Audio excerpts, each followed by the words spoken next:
On Falgun 23, Nepal goes to the polls once again. But this election is not simply about choosing leaders or forming a new government. It is about choosing direction in a time of uncertainty. It is about a country asking itself difficult questions about trust, about progress, and about whether democracy is delivering what it once promised. From the crowded streets of Kathmandu to the quiet villages in the hills and plains, the election is felt everywhere, even among those who say they have stopped believing. Nepal's political history has been shaped by struggle, sacrifice, and constant transformation. The end of the monarchy marked a dramatic shift in the nation's identity. The people's movements raised hopes for a more inclusive and accountable system. The Federal Democratic Republic promised power closer to the people and a new political beginning. Yet, despite these historic changes, political instability has remained deeply rooted.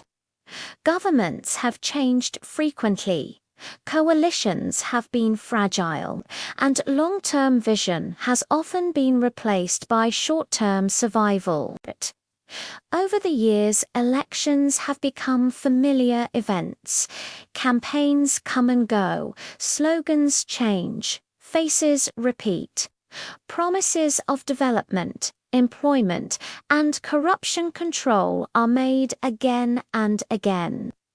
For many citizens, elections now bring mixed emotions: hope that something might finally change, and fear that nothing will.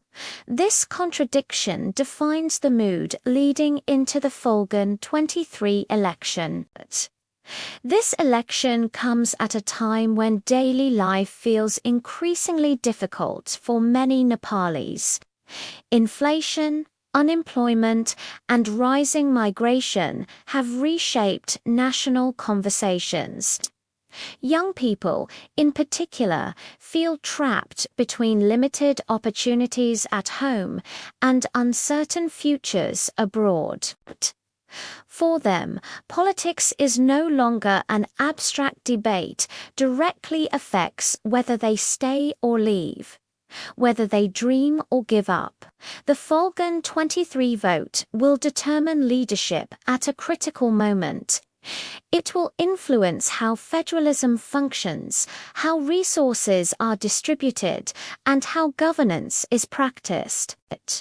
But beyond institutions and policies, this election measures something harder to define: public trust. How much faith do people still have in the system, and how much disappointment can democracy absorb before participation declines further? Traditional political parties enter the election emphasizing experience and continuity. They argue that governing a complex country like Nepal requires stability and institutional knowledge. They point to past achievements and warn against uncertainty.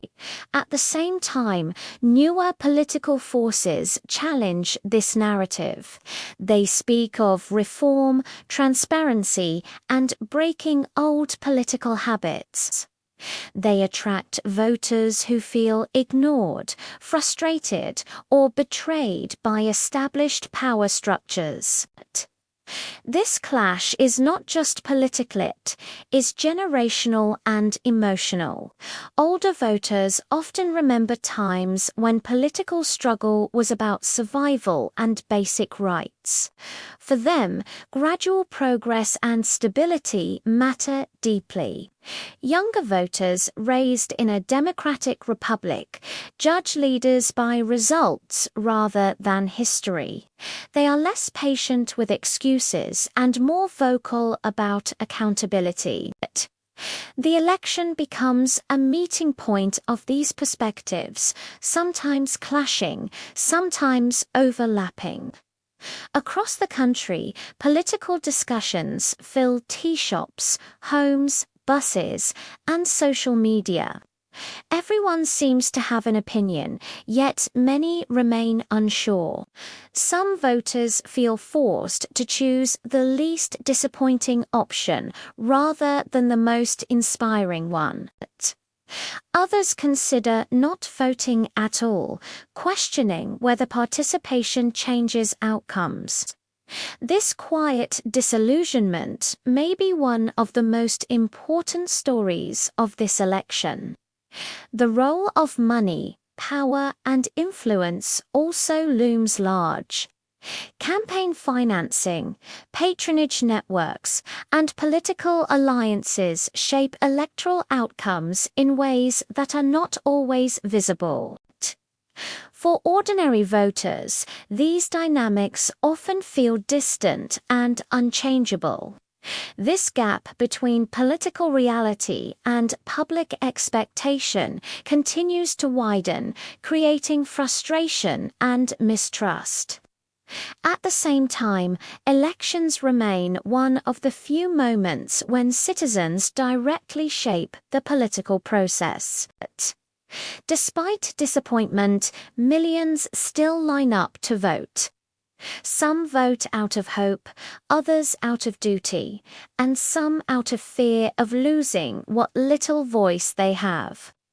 Each ballot carries a different motivation, but together they define the nation's direction. The outcome of the Falgun 23 election will have consequences beyond domestic politics.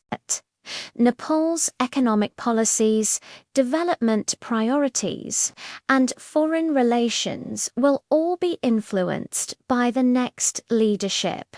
Relations with neighboring countries, handling of infrastructure projects, and engagement with global partners depend heavily on political stability and clarity. In this sense, the election is both local and global in its impact, yet challenges remain deeply rooted. Voter apathy continues to grow, especially among young people who feel disconnected from political leadership. Allegations of corruption and weak governance have damaged public confidence. Many citizens fear that even new faces may eventually fall into old patterns.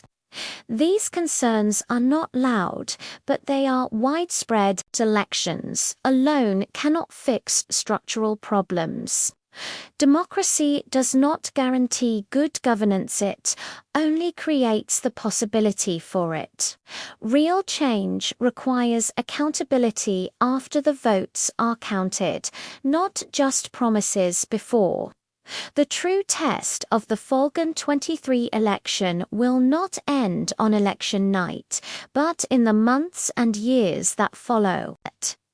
As Nepal approaches this moment, the question is not simply who will win, but what kind of politics will follow. Will leaders listen more and promise less? Will institutions grow stronger? Will citizens feel represented or further alienated?